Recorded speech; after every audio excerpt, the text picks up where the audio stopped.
Georgia Military College's Columbus campus closely neighbors Fort Benning, one of the largest bases in the U.S. For this reason, we were compelled to study this topic.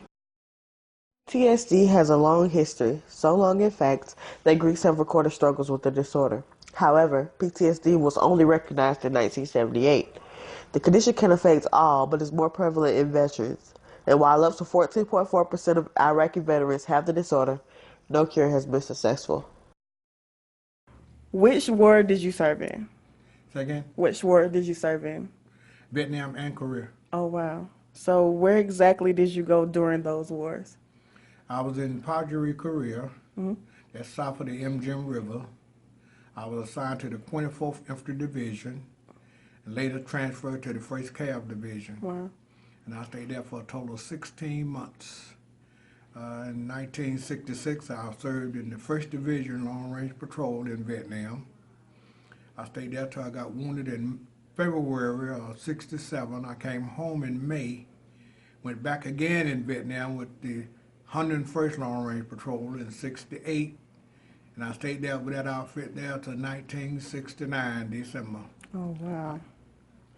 Okay, so what was your job?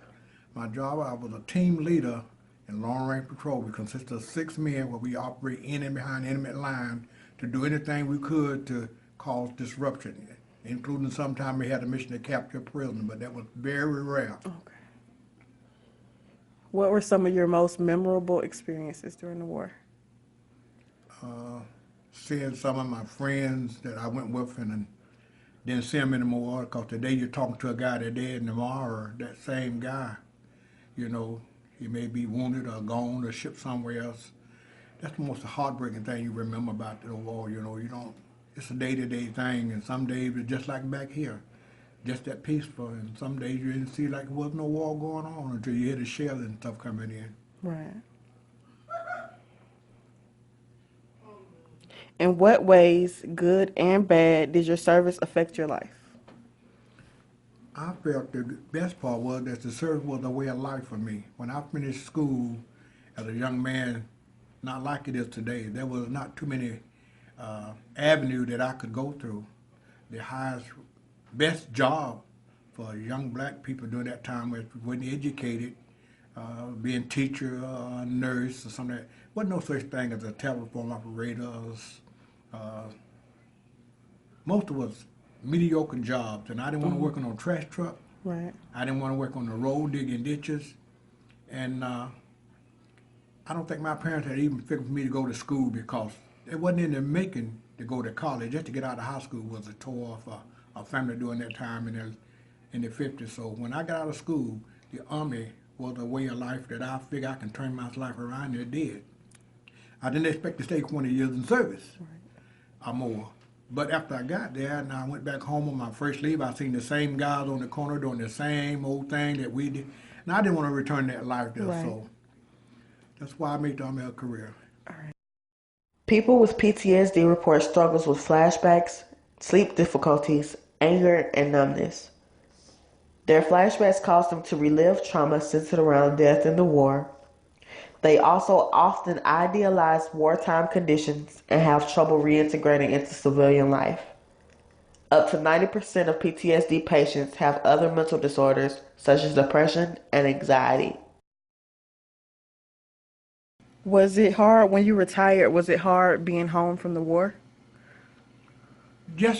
I think I was afraid to retire first, mainly because if you doing something for 20 or 25 or 30 years and after a certain you get your mind set on doing things, you don't want to accept that transition going back to another way because I was geared to get up in the morning, I was already strike, I knew what type of clothes I had to worry about changing uniform because I knew the same uniform I'm going to be wearing on a daily basis. So that was hard to transition from military to civilian life. And again, what could I do? There was no job opening. My military skill was no good in the civilian life. Nobody wanted a military man. Nobody wanted a hire killer. So, like I say, if it hadn't been for the military benefit, I went back to school, got some more training and education, then I don't think I could have survived. Wow.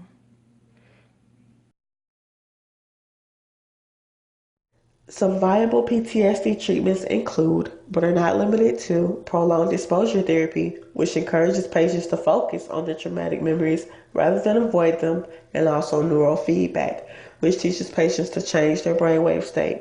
Pets, especially dogs, have been shown to be effective in improving the symptoms of PTSD patients.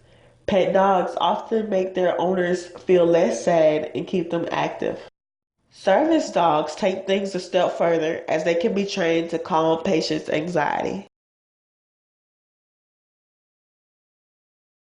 So, are you a dog lover? I love dogs. I have one now. Do you feel like dogs help you?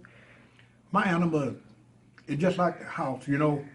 He treat me well. I trust him better than I do some people because when I'm around him, I know I can walk to him and he know who I am, and he takes me. And you know, you can feel the love that Right. he have for you. Well, some people I don't know. I don't trust some people.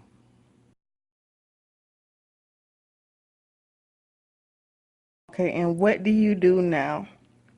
Well, I work in the community. I work in the church. I help a lot of young people, and I've been engaged in trying to tell a lot of people how to stay in school. First, our young ladies. I've seen too many young people get involved with drugs. I work with the community and law enforcement for about 20 years now, trying to show them how to combat drug use, how to deter them from getting involved, tell our young women that their body's too precious to be sold for a cigarette. I think, you know, a lot of people say, well, you can't combat drugs. No, you can't. You got to realize Jesus Christ tried to save the whole world. Right. And you only had 13 or 12 people following him, right? Right. So how can I get that? But if I can save one kid, one, from getting involved and being a drug user or dependent, I think I've done something. So, what inside of you do you think attributed to your success now? Education is one. Remember, with education, you can open a lot of doors. I think we had a great leader say at one time, in the near future, a lot of doors of opportunity will be open.